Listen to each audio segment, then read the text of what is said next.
From Hollywood, the Hollywood Radio Theater.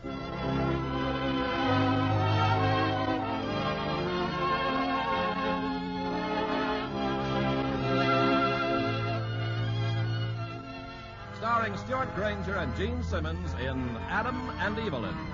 Ladies and gentlemen, your producer, Mr. Irving Cummings.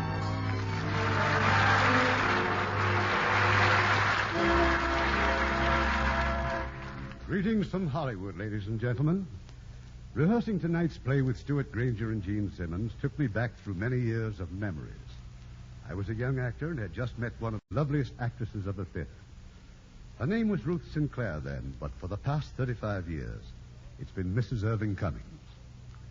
I wish Mr. and Mrs. Stuart Granger many years of happiness and stardom together, such as they achieve in tonight's play, Adam and Evelyn. It's a J. Arthur Rank production released by the Universal International Studios. Now, Adam and Evelyn, starring Stuart Granger as Adam and Gene Simmons as Evelyn.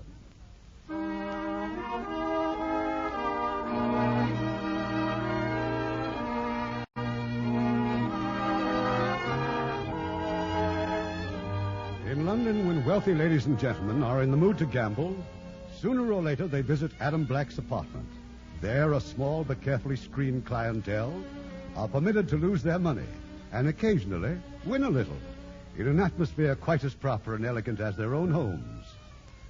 It's late at night.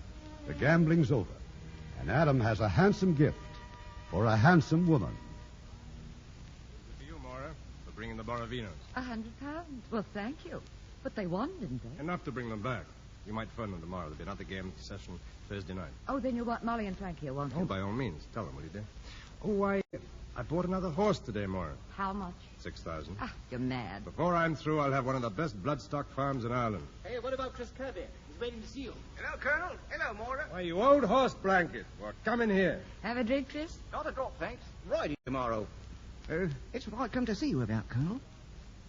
Would you mind, Maura? Oh, not at all. I hope you win, Chris. Well, thanks. Maybe I will. What's the big secret? Well, Colonel, I'm riding Peveril tomorrow. 3 mile steeplechase. A favorite, huh? But it's my belief that Peveril won't win. Now, there's another horse, Colonel. Abbott's Moon. He'd pay a real nice price, 6 or 7 to 1. What about the others? Out for a breath of fresh air.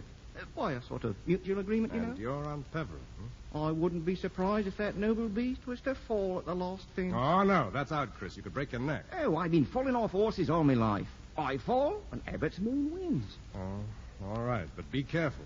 I'll put an extra 200 on Abbott's Moon for you. Thank you, Colonel. If you're not dreaming all this, we'll be a jump nearer to that farm of ours in Ireland. Oh, by the way, there wouldn't be a spare bedroom on that farm, would there, Colonel? What on earth for? Well, it's a long story. You see, Will you keep till tomorrow? Oh, sure, Well, then Colonel. you tell me after the race. And don't take any crazy chances. I've got sort of used to having you around. Don't you worry, Colonel. I can fall off a horse and land as light as a snowflake. Now, just remember, you're not as young as you used to be. Now, go on, get home. Get some sleep.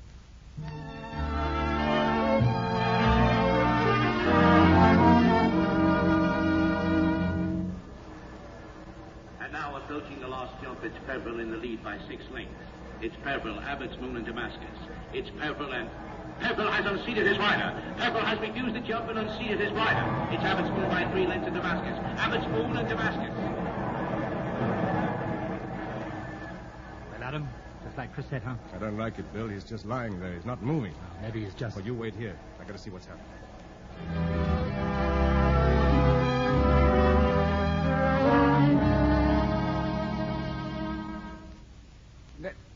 That you, Colonel? I just spoke to the doctor, Chris. You're going to be all right. I didn't fall as light as a snowflake after all. There's something I got to tell you, Colonel. Not now, Chris. Save it. No. I've got a girl. She's in a home for orphans. That's why I asked you. At the spare room at the farm. A girl? Yes. My daughter. She was counting on me, see? Now, don't worry, Chris. I'll see to her. Evelyn Wallace was her mother's name. Evelyn Wallace. We'll be all. Sidmonton. I'll look after her, I promise you. Thank you, Colonel. There's something else. I used your name when I wrote to her, see? Your name, I shouldn't have. She thinks it... You're... Chris. Chris. Doctor!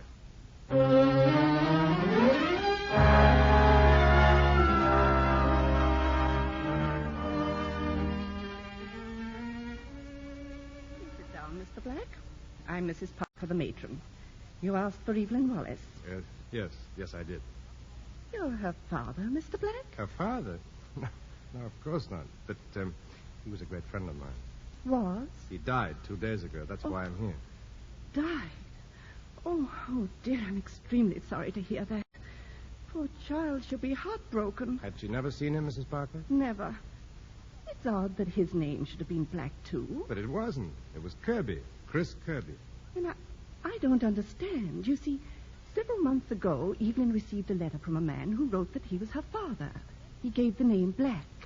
Apparently, he just found out where she was. Perhaps he told you about it. Told me next to nothing. After that, he wrote her every week. They were extremely optimistic letters. Yes, they would have been. Chris was a great optimist. All about a farm he was going to buy in Ireland, and horses, and how she was to be ready to leave here at a moment's notice. Evelyn's been building a whole new world around those letters, Mr. Black. He was trying to tell me something when he died. Something about her. Where is the child? Now, I mean. She's probably helping in the kitchen. She's older than the other children. You know, we are very fond of Evelyn. I just don't know what she'll do when she finds this out. Well, I'd better be getting back to London. Oh, won't you see her? Just for a moment. Well, I'd much rather not. I'm no good at that sort of thing. I'm sure she'd like to see her father's best friend. You really think so? Well, all right. A moment. Wait here, please. I'll send her right in.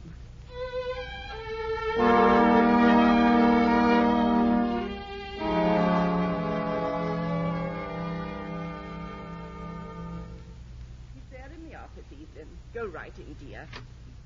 Are you Evelyn Wallace? Daddy. Daddy, you've really come at last. Daddy? Oh, I'm terribly sorry, but I'm afraid there's been... Hey, no, look, it's all right. There's no need to cry. I knew you'd come for me. Every night I prayed and prayed. You won't ever leave me again, will you? Now, just a moment. You're exactly like your photograph. Photograph? The one you sent me. Don't you remember? Oh, yes, that one. They wouldn't believe that you really existed. They said I just made you up. Oh, I'm so happy I could die. I'll go and pack my things. I'll be ready in Hey, no, wait a minute. There's been a slight misunderstanding. Well, you have come to take me home, haven't you? Oh, well, I think that, first of all, you should know that I am... You want to come home? Oh, yes. I haven't been able to think of anything else. You aren't disappointed in me, are you? No, of course not. Only it's rather difficult. You see, I'm... All right, Evelyn. You're coming home. Go and pack your things.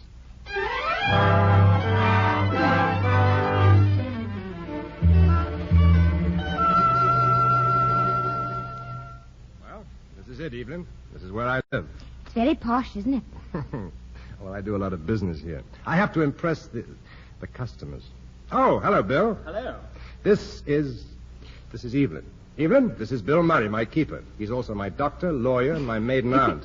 He lives here, too. My father's very funny, isn't he? Yes. Father? You heard what she said. Well, I wasn't quite sure. Her room's all ready, of course. Well, no, I wasn't sure you'd be bringing her back with you. Well, naturally I brought her back. Why shouldn't I? He's not very bright. I beg your pardon, sir.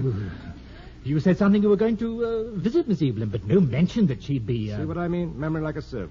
Just give her the room facing the park. Yes, very well. I'll... Well, thanks. This way, Miss Evelyn. Well, where is she? What do you do with her? She's in there. She's unpacking. Thanks. Well, maybe now you'll tell me what's going on. She thinks I'm her father. Me. What gave her that idea? Well, Chris wrote the kid a lot of letters and signed my name to them. He sent her my picture and said it was his. Don't ask me why. Any minute now she's going to call me Daddy again, and I'll start crawling up the curtain. Yes, I know it's fun to see me in a spot, but it's not very amusing for her, is it? No, I suppose not. What are you going to do about it? Nothing. You are. Oh, no, you don't. Oh, what are you afraid of? I don't know what to say to anybody under 25. They terrify me. They paralyzed me into a coma. Now, you could do it with your eyes closed. You've got such tact, such charm, such, what do you call it? Savoir-faire. Yeah. Oh, I know I'm adorable. But I'm not going to do it. Bill, now, after all, I'm not asking much, am I? All right, I'll tell her. Tomorrow. Now. Now.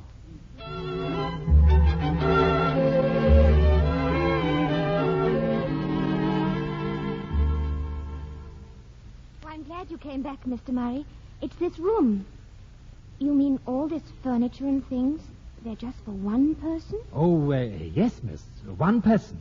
I've been told to come in here to help you unpack. Oh, I'm so happy. I don't know what I'm doing. You didn't have a room of your own where you were, miss? Oh, I'd never had anything of my own until I found my father. When I read his first letter, I laughed and cried at the same time. Mrs. Parker, she's the matron. She had to slap my face to make me stop. Nobody believed that he would ever really come and fetch me, but I knew he would. Oh, isn't it wonderful, Mr. Murray? Miss Evelyn. Yes, Mr. Murray? Not Mr. Murray, just Murray. Anyway, I've got to tell you something that he should have, somebody should have... Yes, Murray? Well, not Murray. Call me Bill, see. Bill? Well, I just have to tell you... Yes, Bill? Well, how happy I am that you're united with your father at last. Oh, thank you. Well, that's that. Bill, what do I call him? What would he like? Adam. Just Adam. Adam? Oh, what a beautiful name. Yes, but whatever you do, don't call him Daddy. He hates any kind of fuss. Well, now, what do you want me to do with your, clothes? Well, I'm afraid they're all rather creased. Oh, dear. Oh, don't even think about them, miss. You won't be wearing these horrible things again. We've got to find you the kind of clothes that other girls have. I'll be back in a minute, Miss Evelyn. Well, how did you take it? Upset? Tears? No, not a bit. Happy as a lark. Well, a bit down. But she... I don't believe you've told her at all. No, I haven't. And what's more, I'm not going to. Well, of all the soft, weak-kneed, sentimental... All right, I'll tell her myself. Now? Why not? Well, it's likely to be a scene, you know. Well, there'll be a scene. We're not entertaining any customers tonight. No, we're not. And by morning, she'll be all over it. Exactly. So I'll just go in there and I'll tell her tomorrow.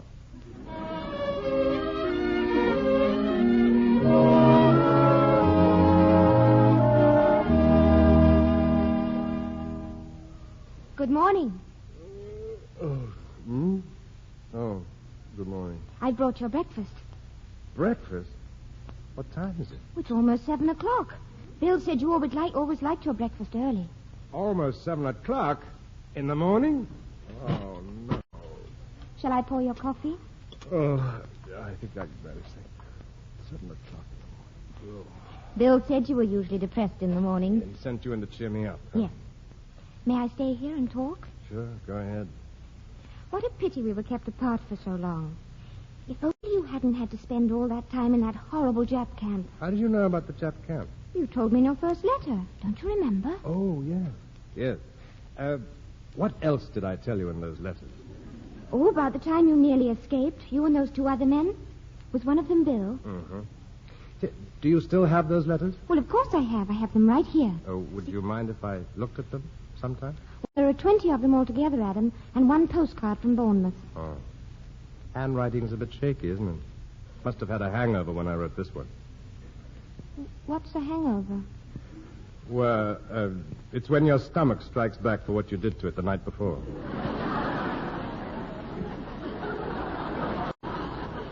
About Miss Evelyn's clothes, sir. Well? Bill thinks I should have some new ones, Adam. Take her out and buy her some. Well, I'm afraid I'm not very good at this, sir. I had so little experience. Well, now's your chance to get some. Well, it's no good, sir. It's too late. Oh, don't be so melodramatic. Well, perhaps if I went by myself. Well, you've never been in London. Well, I'd get lost, I know, but I could... I should be delighted to take you, Miss Evelyn, but really my taste is appalling. In addition, I'm colorblind. Now, whereas your father here has the most exquisite taste. Oh, I know. He also has such charm, such tact, such savoir-faire. Mr. Murray. Sir? You will take Miss Evelyn out this afternoon and do whatever shopping is necessary. Whatever is necessary? You won't be available, sir, is that it? That is it. Anything you say, sir? Now, wait a minute. Oh, yes, sir. I'll take her. But you just said... I've changed my mind. Oh, Adam.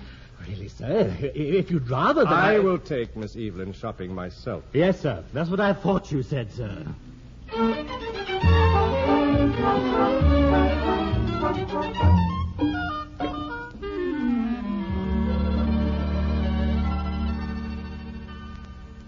Oh, we had so much fun fun, Bill. You should have been there. You should have phoned me, Adam. I'd have joined you. Just get me a drink. After we bought my beautiful new wardrobe, we watched the changing of the guard at Buckingham Palace. You did? And then we took a ride on a bus. I've never been on a bus, you know.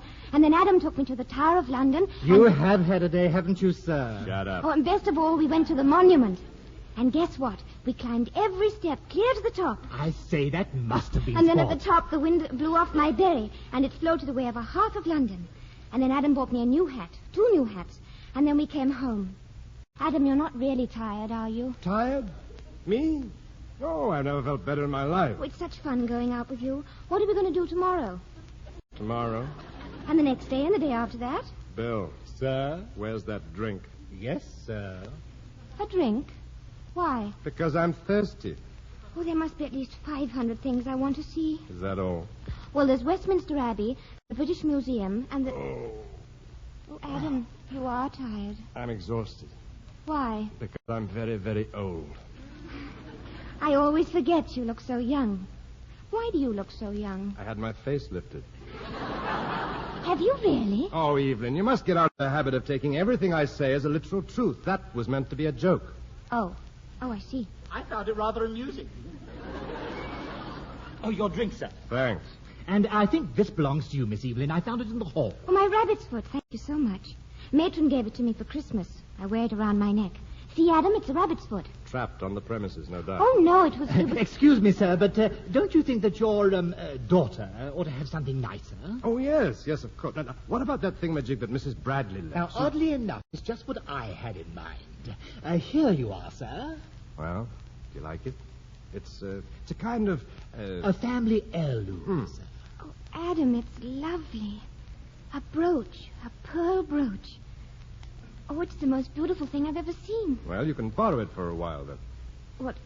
Of course, I should only wear it to parties. What makes you think you're going to have any? I shall pretend. Adam, Oh, thank you. What a charming little scene. Oh, Moira. Why, hello. The loving daughter and her doting daddy. Well, come in, won't you? Evelyn, this is Miss Hannon. Miss Hannon is a great friend of mine. I've heard a lot about you, Evelyn. Have you? Look, isn't this beautiful? Yes, it is, very. Adam's just lent it to me. But don't you think you'd better put it away somewhere? It must be very valuable. Oh, yes, I will. Excuse me. The brooch Mrs. Bradley gave you when she couldn't pay off? Yes. Would you like me to give her the earrings to complete the set? Well, earrings are a little elderly, but thanks just the same. I suppose she's got a full-scale crush on you by now. No, of course not. Why should she? Why, indeed? You haven't told her yet, have you? No. You're crazy. Well, she's just a child. I'm not used to children. They get hurt so easily. There are ways, you know. I suppose you want me to do it. Well, you'd know the way her mind works better than I would. Well, sometimes since I was 16, but I'll try. She's in her room. Oh, Moira, do it, gently. Kid gloves. Evelyn. Oh, Evelyn, dear, I want to talk to you. Yes, Miss Hannon? There's something you must be told, Evelyn, about your father. You see, there's been a bit of a mix-up. Have you ever heard of Chris Kirby? Oh, yes, Miss Hannon. Chris Kirby was your father. But Adam's my father. No, dear, he just pretended to be. He's not my father? No. It was Chris who wrote all those letters to you. Oh, it was just like Chris to drift into something and then not know how to drift out of it again. Well, anyway, Adam thought the world of him, and he'll always look after you, so don't worry about that. But he's not my father. Why didn't Adam tell me? Oh, he should have, of course. Men are the most ghastly moral cowards, dear. Now, come and show him how well you've taken it. Come on, Evelyn. No, I can't. Later, please. All right, dear. Later then, if you prefer.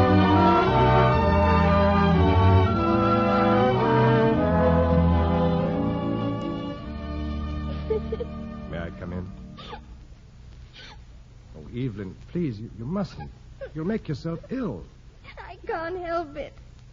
It's true, isn't it? I just haven't anybody of my own. Oh, well, of course you have. You've got me and Bill, and everything's just the same. No, I'll have to go back to the orphanage. I know I will. Now, you listen to me. Don't you say things like that. You're Chris's girl, and I'm going to take his place. You belong here. Well, the things he wrote in his letters about the other men gambling. That was really him, wasn't it? Yes, I suppose it was. Oh, now, please, Evelyn, please. It's going to be all right. Look, I'll tell you what we'll do. We'll go out and buy things. Anything you want. It'll be fun. We'll go to all the shops in London and... Here's a handkerchief. Blow your nose. It looks terrible. What does? Your nose. It's as red as a plum. We'll have to put some powder on it. But I don't have any powder. Well, then we'll get some. Buckets of it. Meantime, you and I have got to have a talk about your future. My future? Yes. Oh, you're going to have a wonderful time. It's the first place you've got to go to school, of course, and the most elegant school we can find. France, perhaps, or Switzerland. Is that what you want, Adam? Well, yes. It's what I want because I think it's best for you. Then I'll go. I'll go wherever you want me to go. With big, fat tears rolling down your cheeks? Oh, Adam, I just don't know what to do. And leave it to me. You're my girl now, and I'll be so proud of you I'll bust. I'll try. I will. Honestly. And just one more thing. Yes, Adam? That nose again. Blow.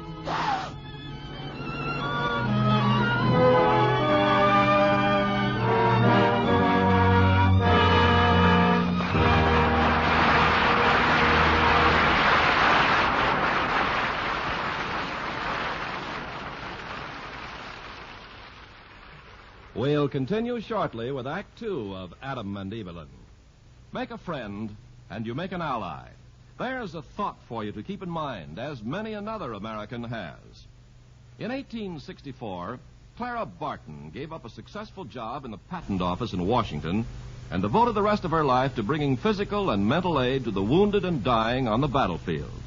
At first, it was the soldiers of the American Civil War. But when the war ended, she was forced to go abroad to recuperate from nervous exhaustion. While she was in Switzerland, Napoleon declared war on Prussia. Clara Barton was urged to return to her own country, but she refused. She felt it was her duty to remain in Europe and help the wounded of this new war. It didn't make any difference to her if they were French or Prussian. She didn't ask the nationality of the sufferer when she stopped the flow of blood from a soldier's wound. In spite of many inconveniences and hardships, she traveled across the rugged German countryside to reach the Prussian front lines. But there she was told that the only way she could be allowed into a front-line camp would be as a prisoner of war. Clara Barton agreed, and as a prisoner until the end of the war, she continued to do her work with the wounded Prussian soldiers. After the war, she remained in Europe to help the defeated French.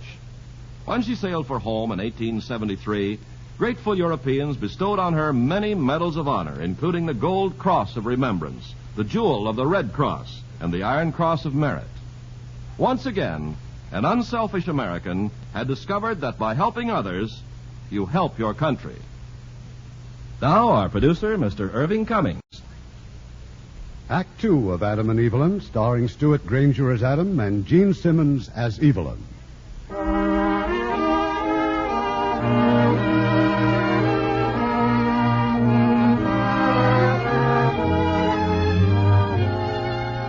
Over 2 years have gone by since Adam Black, professional gambler, became a father by proxy.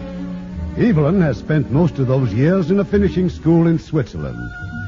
The changes wrought have been considerable, but now suddenly, Evelyn decided to return. Oh, you're angry with me, Adam. But it's so good to see you again. Angry? Why should I be angry? Why didn't you tell me I'd have met you? Well, I wanted it to be a surprise. Well, it certainly is a surprise. You should have sent a description of yourself in advance. Have I really altered so much? Well, a little. You're a very lovely young lady. Whatever I am, you've done it all for me. Oh, no. No, I'm not going to take the blame for all this. I sent you away to get rid of you. Am I here to stay? Please? Well, yes, I suppose so. Sit down. Oh, Adam, I'm so glad to be home. I'm so glad to be with you again. I should never admit this, but so am I.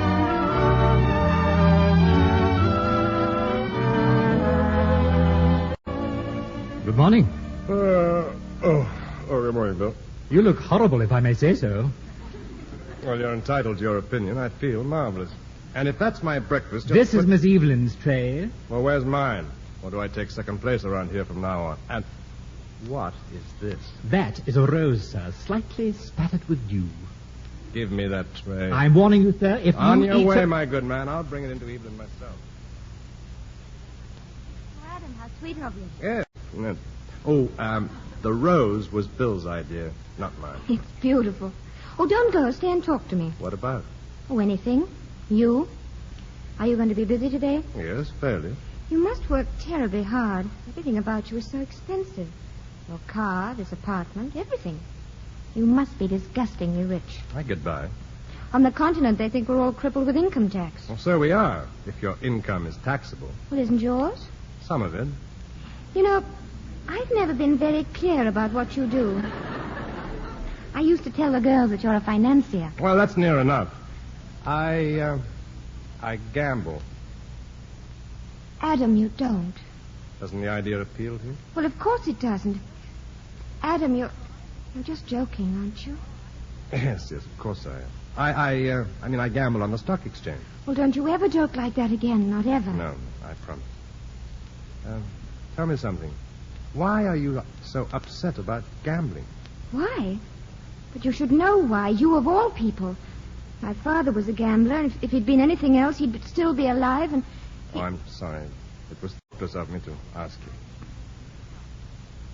Now, may I ask a question? Adam, am I what you wanted me to be? Oh, you'll do. I wish you'd let me tell you how I really feel about all you've done for me. There wasn't a day when I didn't realize it, and I'm going to work. I shall find some very useful and important work to justify myself. I'll find a floor for you to scrub. No, I'm serious. I've learned a lot. I can speak French, and I came first in biology. I always wanted to meet a girl who came first in biology. I can see I've got to do some phoning. What for? You've got to meet people your own age. But why? To get you off my hands. That's all you ever think about. Yes, that's quite enough. We'll arrange a party for tonight. Well, just for tonight. But you mustn't think you've got to entertain me. Go on now. Eat your breakfast.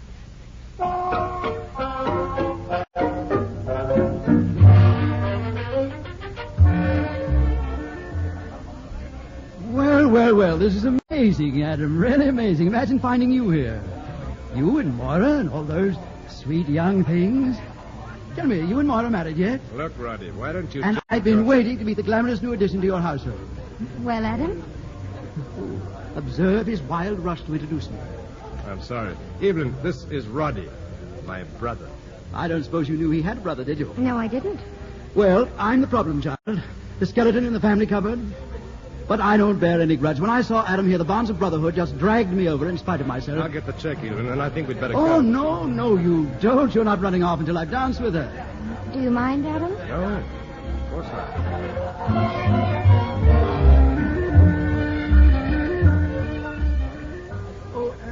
Tell me, Evelyn, how well do you know Adam? Very well indeed. He's been wonderfully kind for me. That wouldn't be hard. And, you approve of him, eh? Yes, of course. And his profession? Yes. You do know what he does, don't you? He's on the stock exchange. The stock exchange? Well? Oh, yes, of course. And what do you do? Well, nothing really, nothing at all. Oh, dear. Seems we've been dancing without music. If you're ready, Evelyn. Oh, Adam, tell me, how's the stock market? Never better. Well, Why? Evelyn and I were just chatting about it. Well, I must get back to my friends. We'll meet again, Evelyn. Night, Moira.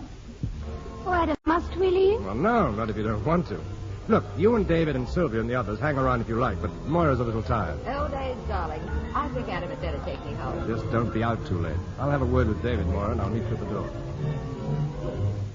Well, for goodness sake, how sweet of you to wait up for me.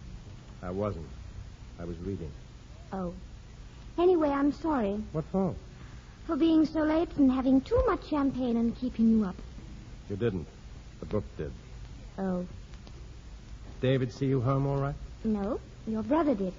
He joined us after you and Moira left, and then we went on to the Silver Slipper. We? Roddy and I. We sort of lost the others. I'll sit down, Evelyn. I want to talk to you. Oh, I love talking at this time of night. May I have a drink? You can have some water. That's all I wanted. Oh. Well, there's a pitcher on the bar. Did you enjoy your evening? Very much. I wish you hadn't left so soon. Well, you're old enough to take care of yourself. Aren't you? I don't know. Am I?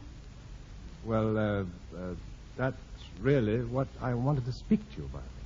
You see, I don't want to cramp your style in any way, but I am responsible for you until... Until what? Well, until you fall in love and marry someone. Until then, I have to more or less keep my eye on the sort of company you keep. Oh, but Adam, I would always tell you everything. Yes, well, that won't be entirely necessary. What I really mean is... Oh. How much champagne have you had? 2 glasses and a bit. Are you used to champagne? No. I've never had it before. I love it. It gives you a wonderful warm glow. Oh, it does it? Mm. Well, champagne is also inclined to make men affectionate. Oh, I've noticed that. Yes. But the point is that there are a great many men in London who become affectionate without any champagne. Oh, also in Switzerland and in the south of France. They call them wolves. Our headmistress used to tell us about them. Oh, so you know. Well, I have a feeling I've been slightly pompous for the last 2 minutes. No, you've been very sweet, Adam, and I appreciate it. And I'd appreciate it if, in the future, you told me when the headmistress had batted first. Will that be all? Just you go to bed. Good night, Adam. No. Wait a minute.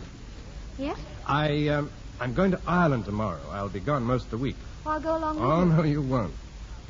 Oh. No, I'll be very busy. The farm and the horses. And, well, maybe on my next trip. Thank you. Oh, dear. It would have been much easier if Chris Kirby had had a boy instead of a girl. You mean people are beginning to talk about my living here? How did you know? Oh, I just thought they might. I'm really quite grown up, you know. Yes, that's the general idea. Does Moira mind? Moira? No, Moira hasn't even mentioned it. I'm glad. Adam? Hmm? Have you always worn a moustache? No. Well, not always. Why? Oh, nothing. I was just thinking. And I don't care what they say, Adam. Yes, but I do. Very much. Are you trying to tell me that I've got to go away? Well, we'd better start thinking about it, hadn't we? Evelyn, remember Moira's friend Molly? Mm-hmm. She's very nice. I like her. Well, she has a very comfortable apartment. She'd love to have you, I know. Of course, if you'd rather dig in by yourself. Molly's place would be fine, Adam. Good night again, and I knew it was too wonderful to last.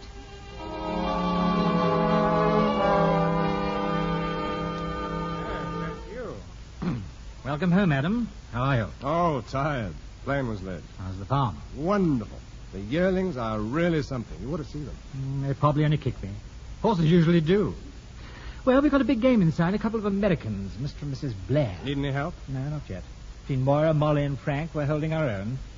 Hey, wait a minute. What? What have you done to yourself? You remind me of somebody else. Oh, I shaved my moustache. Oh, bad luck. It doesn't suit you. Oh, thanks. Anything else to report? Nothing that can't wait.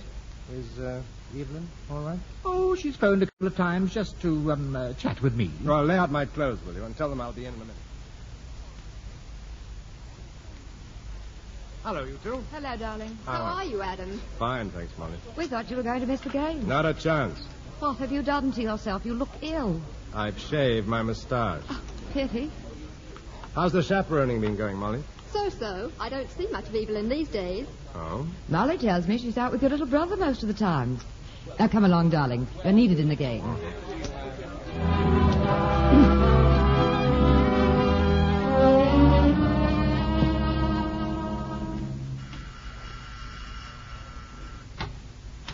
Well, brother dear, come in. Hello, old boy. Did you get my letter this morning? I haven't looked, Roddy. The mail's still there on the table. Oh, pity. I explained everything in the letter. Good news can always wait.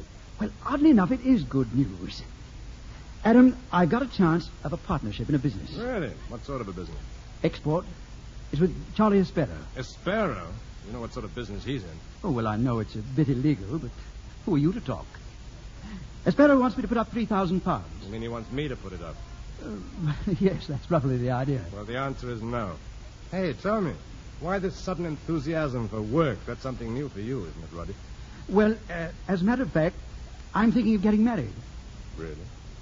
Yes. To Evelyn. And I thought that the £3,000 might be by way of a little marriage settlement. And it would set me up in business. Oh, I wish you had read that letter, Adam. It explained the whole idea. The idea's obvious. She's agreed to marry you. I'm meeting her for lunch, and I thought I'd get this little business settled before I asked her. Yes, I bet you did. Make sure of the settlement first, then ask the girl. Oh, I'll ask her in any case. And I know what her answer will be.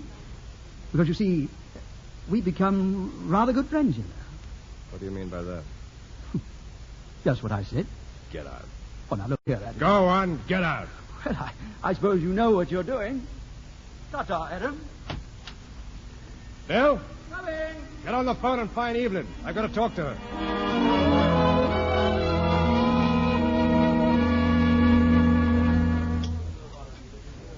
Well, Adam, when are you going to tell me? Tell you what? Why you suddenly asked me out for dinner. There's a reason, isn't there? Well, I wanted to ask you about Roddy. I thought that was it. You've been seeing quite a bit of him lately. Yes, I have. You like him? Oh, yes. Very much? He's great fun. Well, are you in love with him? No. You look very much relieved. I am.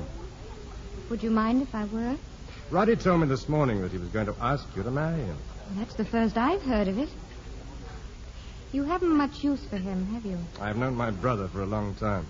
Aren't you being just a little unfair to him? Is that what he says? No, not exactly, but I think he feels that as far as you're concerned, he can't do anything right. That you just don't understand it. I understand Roddy too well. Well, after that little plea for the defense, shall we talk about something else? If you like. We could talk about your friends, Adam. About Moira, for instance. What about Moira? Oh, I just wondered how you felt about her. She's very much in love with you, isn't she? No, I don't think so. Roddy says she is. What the blazes does Roddy know about it? Well, Adam, all I asked... Well, let's get out of here. Waiter! Let's have the check.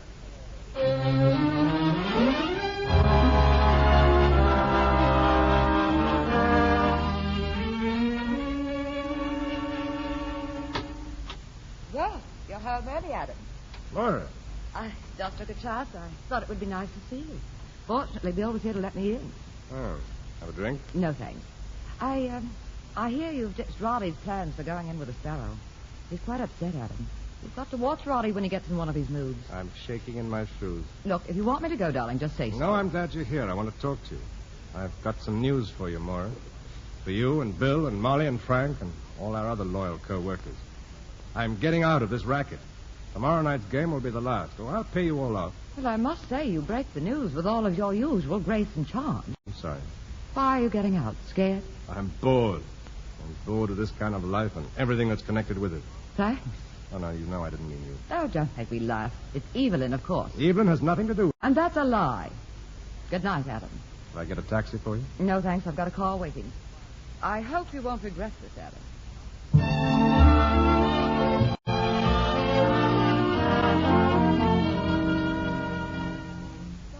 To see you, Roddy. I thought you might be interested. Well, it's very decent of you, Moira. So, Adam is bored, is he? Bored to death with everything and everyone. I've got quite a confession to make. He means me, too. But not our dear little orphan child, I suppose. She's at the bottom of the whole thing, of course. She still doesn't know what he does for a living? Not unless you've told her. Oh, no. I've been keeping that from her till the last moment. I wonder if that right moment isn't here. Yes. Yes, it's time Adam was jolted out of that pipe dream he's living in. But, now, perhaps Evelyn isn't the right one to tell after all. No? No. I'm thinking of the police. Police? Oh, you wouldn't dare. Well, maybe not. But it's something to think about. Isn't it, Moira?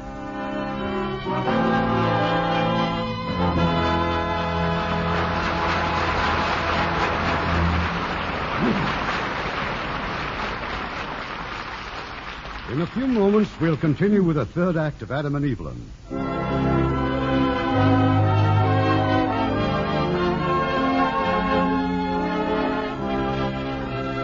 We pause now for station identification.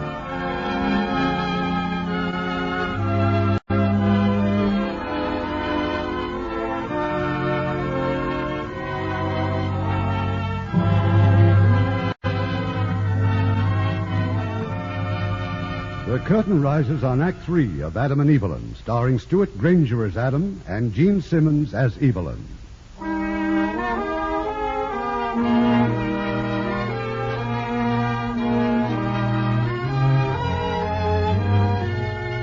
It's the following night, and in Adam's apartment, the gambling tables are once again in evidence. There's a large crowd of players, but only Moira and Bill know that this is Adam's finale. Now at the front door are a couple of unexpected visitors. Hello, Bill. How are you?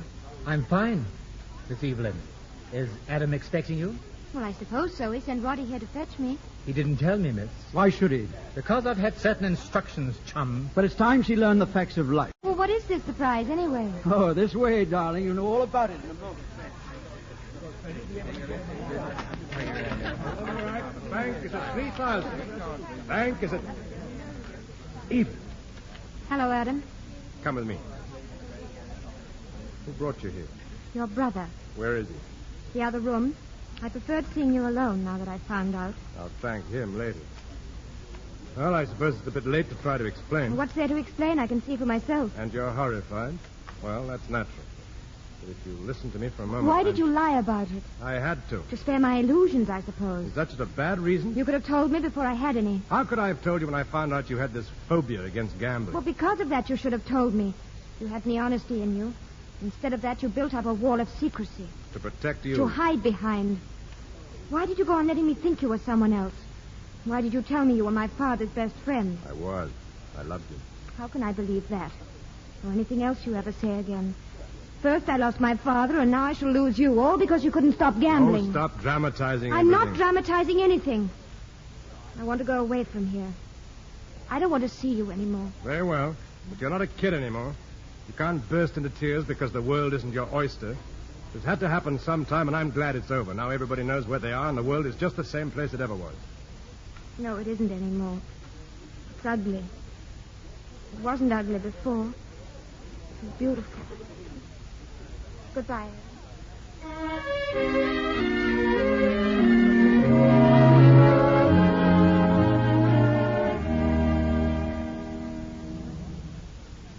You waiting for a taxi, too?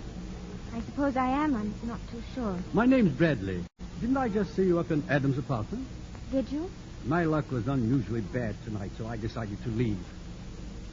Well, I'm afraid the taxi situation's hopeless. Can I escort you anywhere?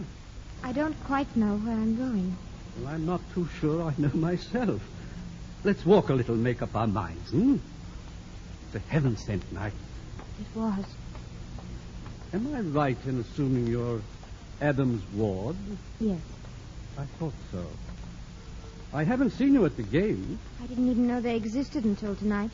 And the Discovery's shock show, is that right? Yes. Now, let me tell you something. The best idols always have feet of clay. They'd be intolerable if they hadn't. And besides, you know, there's something rather human and endearing about feet of clay. All the women I ever loved had them. I wouldn't have loved them otherwise. May I offer a suggestion? Well? You're walking in the wrong direction. Now run along back. Good night, Miss.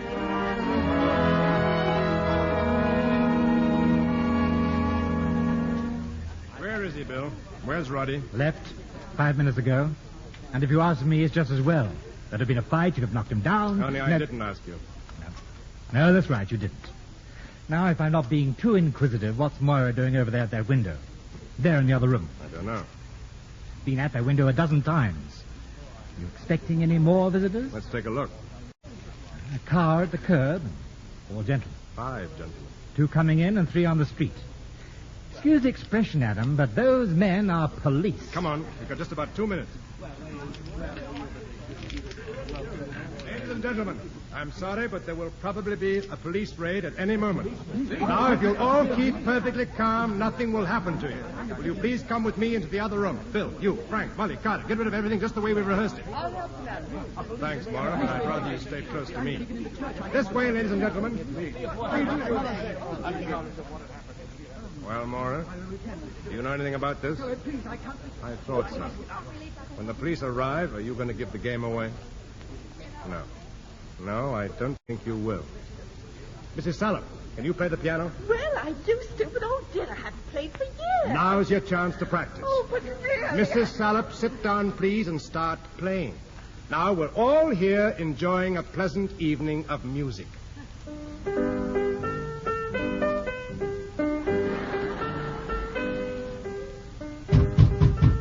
Open up, please. This is the police. Be right there. You're doing beautifully, Mrs. Salop. Don't stop. Mr. Black? Yes? Sorry to trouble you, sir, but I have a search warrant. Oh, suddenly leave the lights off that car? It's a little more serious than that, I'm afraid. Well, come in. I hope there won't be any fuss. I have men at the other door, so don't try to... what's going on here? Please, Mrs. Salop is playing. A few friends, music lovers, who meet occasionally for what may seem to you a rather old-fashioned evening.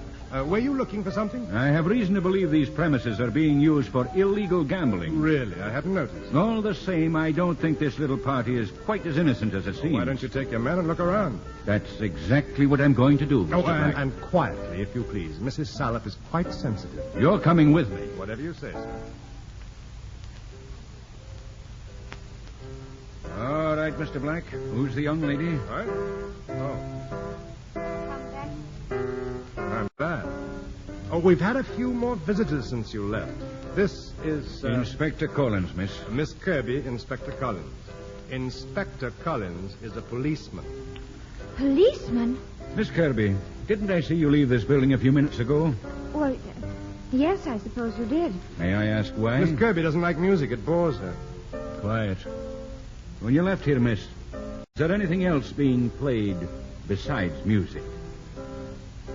Well, yes, there was. There was gambling. You'll swear to that? Yes, sir. You can stop now, Mrs. Salop. Thank you very much. Can I trust you to stay here for a few minutes, Mr. Black? I'll be here. You heard him, madam. Cut out that nonsense. Why? I had to, Adam. Revenge? No. Always tell the truth and wash your hands before tea, is that it? No, it isn't. Then why? Adam, what will they do to you? Will they send you to prison? Do you really want to know? They'll stand me up in a court and they'll say unpleasant things to me and then they'll fine me. A lot? A lot. Not prison? Sorry to disappoint you, no. Oh, dear, then you'll start again. Please don't start again, Adam. I don't want you to. That's why I told them. It isn't right for you. It's wrong. You could do something else. What business is it of yours what I do? Well, none, I suppose. Except that I love you. Huh? Oh, don't be silly. I'm not. It's true. But you are being silly. You can't love me. Well, why not? Well, I'm 110 years older than you to begin with. You see this? Gray hair. Yes, you have, haven't you? Well, I haven't got as much as all that. Oh, what am I supposed to do? You could marry me, perhaps. Are you angry? Yes. I'm sorry. Do you hate me for sending you to prison? It was the only thing You're not sending me to prison. I just told you. Oh, how can you marry me? The whole thing's crazy. I'm all wrong for you. You want someone solid, not me. Well, say something. I've said it.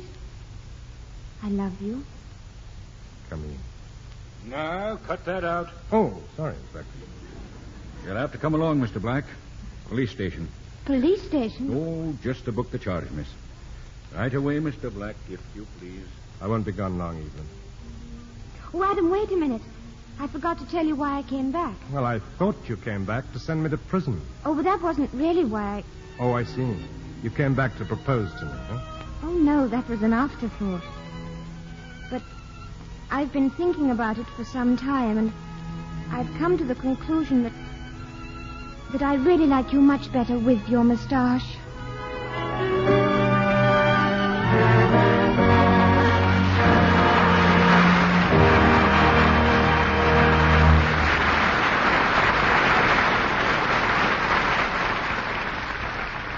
In a minute, our stars will return.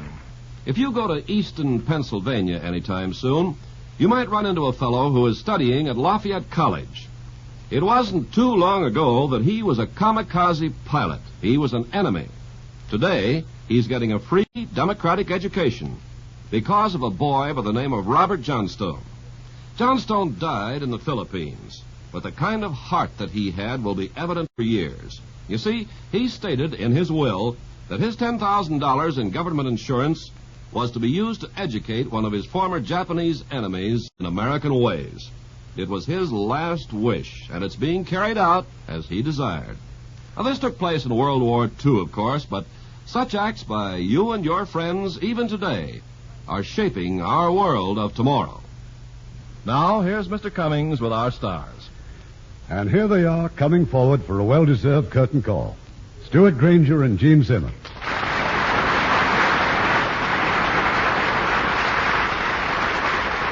And we're looking forward to the time when you'll be co-starring here in your first American picture together. Oh, that'll be some time yet, Irving. We just started production on it at Metro-Goldwyn-Mayer. Meanwhile, we're delighted to appear here together in Adam and Evelyn. And now George Sidney will direct you both in Young Bess, in which Jean plays Queen Elizabeth before she ever had hopes of being Queen of England. Yes, when the story opens, Henry VIII was still alive and had a son and a daughter who were also heirs to the throne. So when Elizabeth was young, like most girls, she fell in love with the most fascinating man of the court, Thomas Seymour. Which is naturally played by Stuart Granger. Naturally? Well, Seymour must have been fascinating, but he almost cost Elizabeth the throne. It certainly was a time of intrigue and conspiracy and should make a great picture. Well, we hope so. Particularly as Charles Lawton will recreate his famous impersonation of Henry VIII. Tell us about next week's play now. We have chosen a romantic comedy from the 20th Century Fox studios.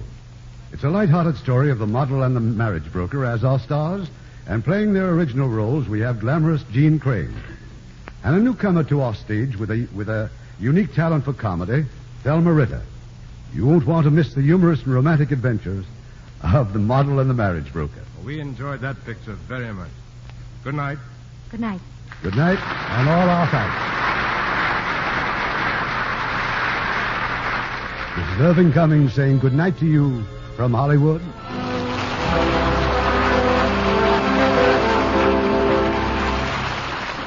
Heard in our cast tonight were Leo Britt as Bill, Yvonne Patey as Moira, Chester Stratton as Roddy, Norma Varden as Mrs. Parker, Herb Butterfield as Bradley, Bill Johnstone as Collins, Tim Graham as Chris, and June Jeffrey and Eddie Marr.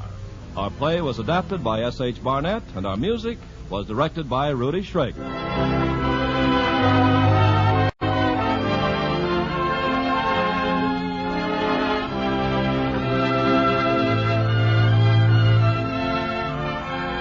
The Hollywood Radio Theater is produced by Mr. Irving Cummings. Our orchestra is under the direction of Rudy Schrager. This is Ken Carpenter inviting you to join us next week at this same time for another presentation of the Hollywood Radio Theater.